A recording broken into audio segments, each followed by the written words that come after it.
O Bíblia Fala de hoje volta à antena da Rádio RCS para lhe trazer mais alguns minutos sobre aquilo que a Bíblia nos pode oferecer da pessoa do Espírito Santo.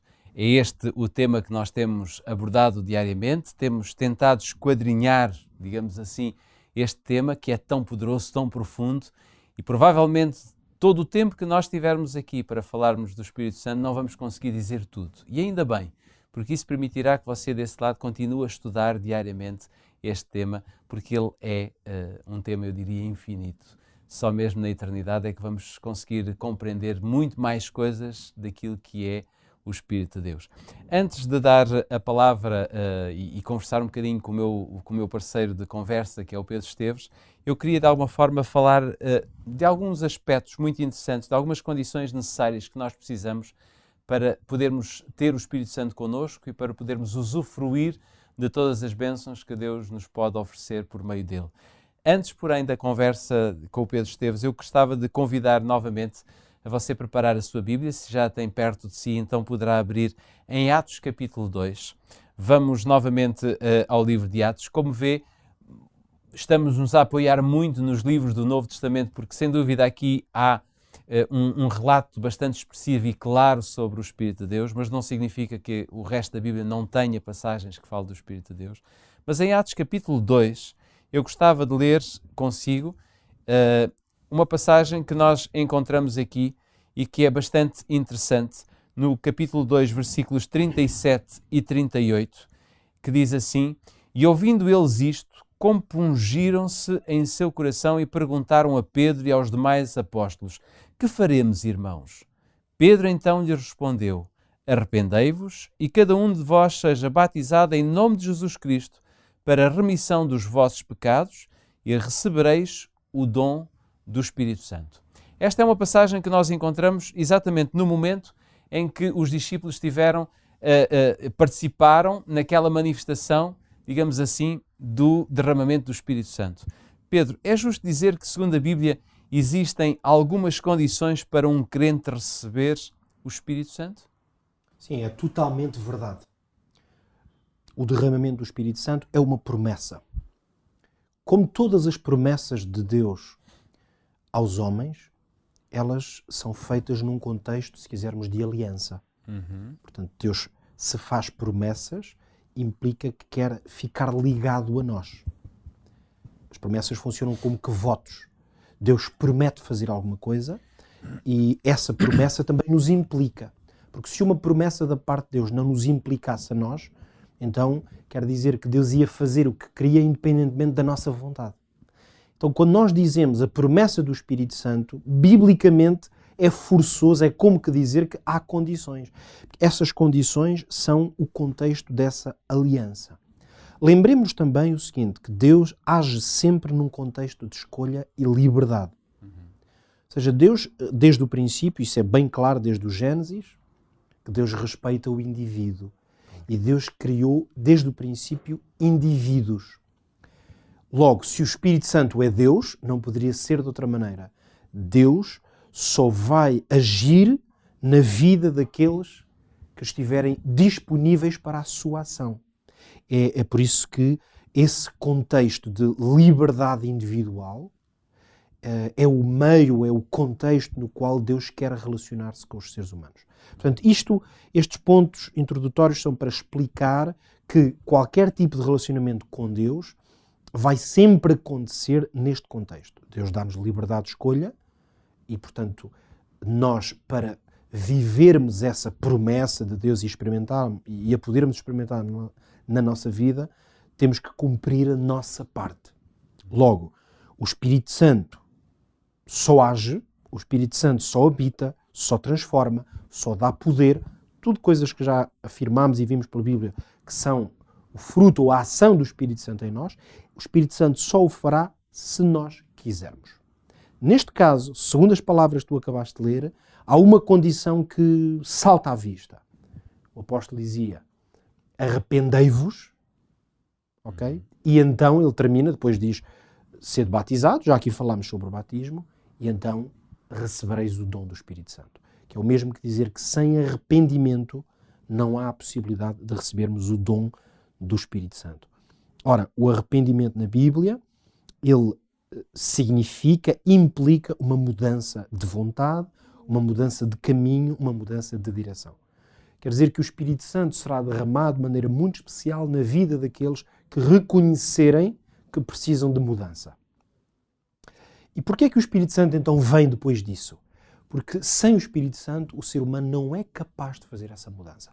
Esta é que é a grande lição, digamos, do Evangelho. Por isso é que a descida do Espírito Santo é um anúncio, é uma mensagem profundamente enraizada no Evangelho. Ou seja, não está dissociada de Cristo.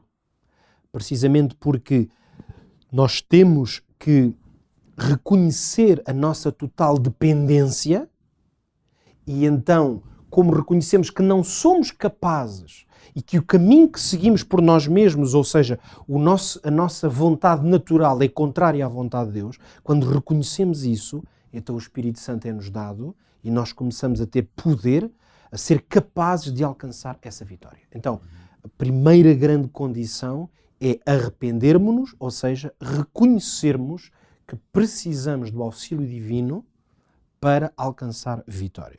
Mas eu queria ainda acrescentar, temos tempo para acrescentar aqui uma segunda condição, tão simples, talvez ainda mais que esta, mas ao mesmo tempo tão poderosa, e que nós encontramos registro dela em muitos lugares na Bíblia, mas eu vou ler em Lucas, no Evangelho de Lucas, e no capítulo 11. E aqui encontramos palavras de Jesus. Jesus vai contar uma parábola, normalmente designada como a parábola do amigo importuno, e é neste contexto que Jesus vai dizer duas frases bem conhecidas. Eu vou ler o versículo 9 primeiro e depois leio o 13, para não lermos toda esta secção. No capítulo 9, Jesus vai dizer, versículo 9, capítulo 11, por isso eu vos digo, pedi e dar-se-vos-á, buscai e achareis, batei e abrir-se-vos-á. Isto são palavras muito conhecidas do Evangelho. Algumas pessoas poderiam perguntar-se a que é que Jesus se está a referir. Pedir, quer dizer, podemos pedir tudo? Quer dizer, apetece-me ter uma coisa, se pedir muito a Deus Ele vai dar-me? Se eu bater muito e insistir, Deus vai acabar por abrir a porta? Aquilo que eu preciso ou quero na minha vida? É evidente que o contexto da passagem não é esse, não é isso que Jesus quer dizer. E quando esta passagem termina, que é no versículo 13, depois inicia-se uma nova história, então fica claro. Jesus vai dizer assim, versículo 13 de Lucas 11, se vós, pois, sendo maus, sabeis dar boas dádivas aos vossos filhos, quanto mais dará o Pai Celestial, o Espírito Santo, àqueles que pedirem. O que é que isto nos mostra? Que Jesus estava, na verdade, a referir-se, quando disse, pedi e dar-se-vos-á, buscai e achareis, batei e abrir-se-vos-á, a quem é que ele estava a referir? Ao Espírito Santo. Porque quando Jesus vai comentar estas palavras para ajudar os discípulos a entendê-las melhor, ele vai dizer, se vocês pedirem o Espírito Santo, o vosso Pai vai conceder-vos esse Espírito. Podemos dizer que a única prenda que o Pai tem para nos oferecer, tão especial e tão rica que pode transformar a nossa vida, é o Espírito Santo. O Espírito Santo é a única no sentido, estaria de acordo contigo, porquê? Porque nós não precisamos de outra. É completa, essa dádiva do Senhor é completa, tem está tudo lá. Porque o Espírito Santo quer ajudar-nos a vencer em todas as dimensões da nossa vida. Por isso também há outras bênçãos pessoais, familiares, materiais, que também vamos alcançar com a bênção de Jesus, e o Espírito Santo também participa nessa dádiva. Mas ele é essa dádiva. Qual é a condição então que nós aqui encontramos? É preciso pedir. É necessário pedir o Espírito Santo. E é interessante notar isto, eu comecei por dizer há pouco que Deus age sempre num contexto de escolha e liberdade, e isto não é diferente para o Espírito Santo. É interessante notar o seguinte, quando nós pensamos na ação de Jesus em concreto para a nossa salvação, há algumas coisas que nós não podemos pedir. Nós não precisamos ou não podemos pedir que Jesus morra na cruz, por exemplo. Claro. A morte de Jesus na cruz foi um elemento essencial no plano da salvação. Eu não posso pedir a Deus, por misericórdia, que Jesus morra na cruz por mim. Porque isto já está feito. Então essa é uma parte do plano da salvação sobre a qual eu não posso pedir a Deus. Claro. Não é uma condição. Eu também não posso pedir a Deus que o Pai me ame. Eu não posso dizer, por favor, Jesus, Pai amado, ama-me. Eu não posso pedir isto.